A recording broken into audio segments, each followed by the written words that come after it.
Well, as the days drop off the calendar, voters gearing up for the midterm elections on November 3rd. And there's a lot to consider all across the country. Now, before that election, there are still a slew of primaries. Today, voters in South Dakota have a runoff election after primaries on June 2nd. Next week, Kansas, Michigan, Missouri, Virginia, and Washington all have primaries Tuesday. Beyond that, about 15 other states still have primary elections. Now, the final primary is Louisiana U.S. House races on November 3rd, and their runoff election, if needed, would be December 12th. Now, up for grabs for the midterm election are all U.S. House seats and U.S. Senate seats in states all across the country. Yesterday afternoon, I talked with a Republican U.S. Senate candidate from Illinois.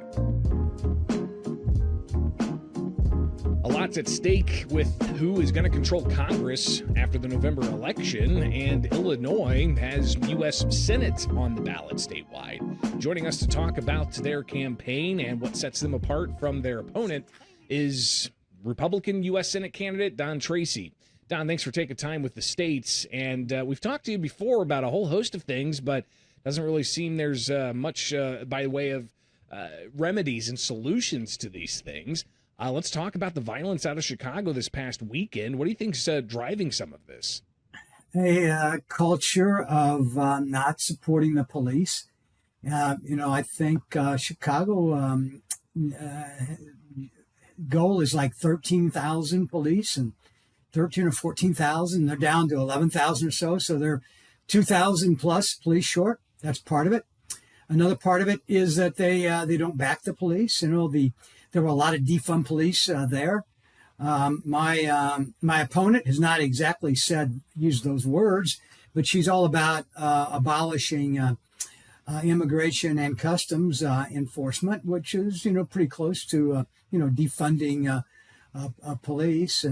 And she was the head of the committee here in Springfield that created the Safety Act. I call it the Unsafety Act, that basically, lets career criminals seemingly roam the streets of Chicago. They've put in the handcuffs on the Chicago police. And I know that, under the Daley regime, 2030, first Mayor Daley, the police, were maybe not, they needed a little bit of reform too.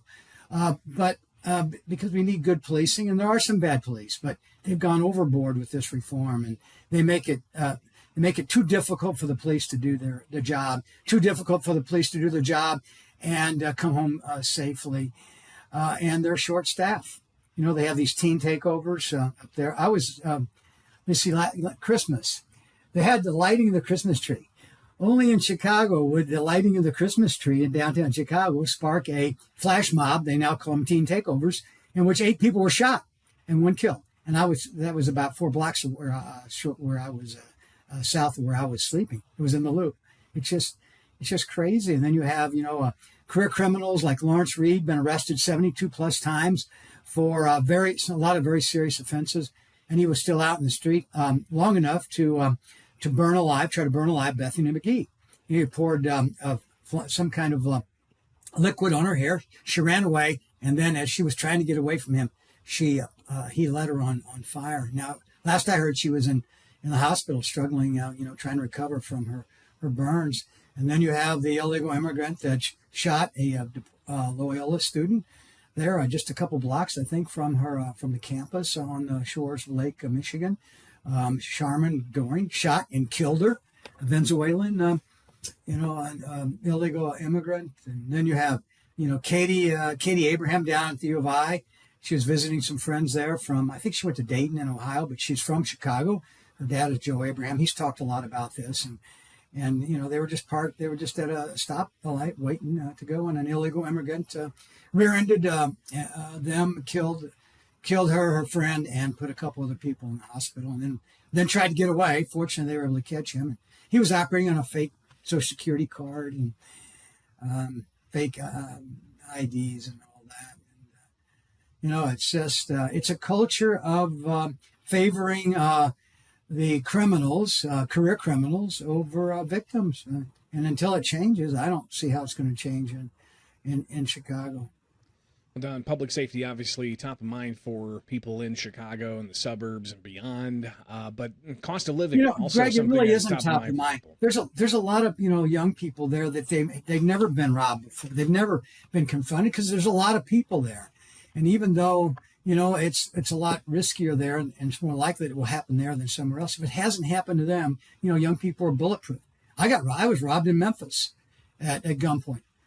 Coming out of Huey's bar restaurant after a football game, and I was trying to close my car door when all of a sudden there was I couldn't close it, and I look up and there's a guy in a face mask, gun to my head, my umbrella. He had pulled it out of the back of my car and was jabbing me in the groin. I knew what he wanted, so I gave him my wallet and my cash. My girlfriend wasn't quite sure. he had to stab me a few more times before she finally figured out that he wanted her purse. And that's kind of a traumatic experience. I can't imagine what it's like to be Bethany McGee, or to be pushed off one of the rail platforms, or to be assaulted and beat up on one of the train lines. I've ridden. I used to ride the Orange Line from Midway. When we had a flight from Springfield to Chicago Midway, I used to ride it downtown to business law meetings, and I don't know that I would do that again. Certainly not at night, but I did ride the Red Line to a Cubs game the other day, and I rode it downtown. But during the day with somebody else, Chicago traffic is worse than ever because I think people are still afraid to ride the trains. Though it's getting better. The feds have said we're not going to give you any more money. The president has said, we're not giving you more money unless you get better safety. So I think they fired all of their unarmed security people, and they brought in real police. And I think that is helping make the train lines safer. Well, and I want to talk a bit about affordability here in the state of Illinois, and what exactly you could do over in Washington, D.C. to help with that in a Democrat-run state like Illinois. But what to the public safety issues? What else can Washington, D.C. do if you were to get into the office and you were a state or a U.S. senator for the state of Illinois? What could be done to address the public safety concerns in Chicago and beyond? Well, more of what I just alluded to was having strings on federal dollars, safety strings, basically saying, maybe we'll help you, get some more police if you unshackle them. If you take the handcuffs off the police and let them do their job, and you get back up to speed, and you have enough police so that when there's a teen takeover, that you can control the mob better. I think a majority of the council up there are in favor of giving the police chief, the police superintendent, that is, the authority to, on the spur of the moment, set a curfew for teenagers below a certain age. They have to be in by 8 o'clock or whatever the time is. I don't remember what it is.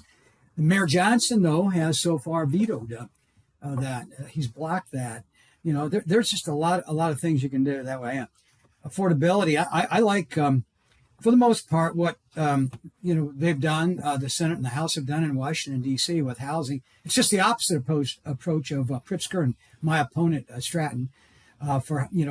People, they talk about housing affordability. I don't know, Greg, was there much talk about housing affordability a year or two ago or three? I don't know. It just seemed like it's been fairly recent. But, when you bring in 8 to 22 million people over open borders, I'm not sure of the exact number for that.